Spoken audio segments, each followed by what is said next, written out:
Hi, welcome to Look Ahead with Anna. This week, just a couple of topics because they're both pretty meaty, but they do relate to each other, so I thought I would give you a quick synopsis. The first thing is that Envisioning Tourism 2030, a publication coming from the Travel Foundation, has just been released. It's very important, it's been long awaited, and it really has been work with a collaborative approach of a number of different organisations who are all looking at scenarios as to what is the future for tourism in 2030 and what do we have in front of us in this industry with the climate crisis on our hands. It is important to read this document in its entirety, but I can give you really a quick sort of overview. And the main point is that there is one scenario and only one that came out from their research, where basically there needs to be a huge amount of investment in technology.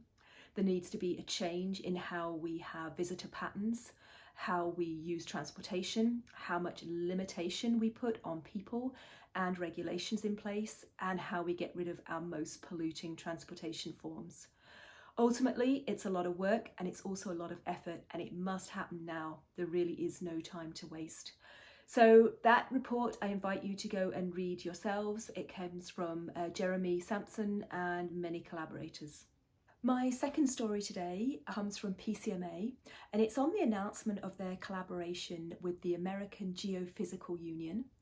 And they've put this partnership together so that they can learn from each other as to how to put in better practices to make conventions and meetings less carbon footprint. It's a great initiative, and we've already learned from the union that they are looking at rotating their locations and ensuring that they have more local delegates coming. So whenever they do this, they're finding that more delegates are coming from within 200 miles. Overall, they're seeing more delegate numbers to their events, and it's also meaning that they are encouraging train travel as much as possible. Ultimately, there's also some considerations for the destinations that are hosting. The union is looking for hotels and convention centres that are within walking distance of each other or very close to public transport.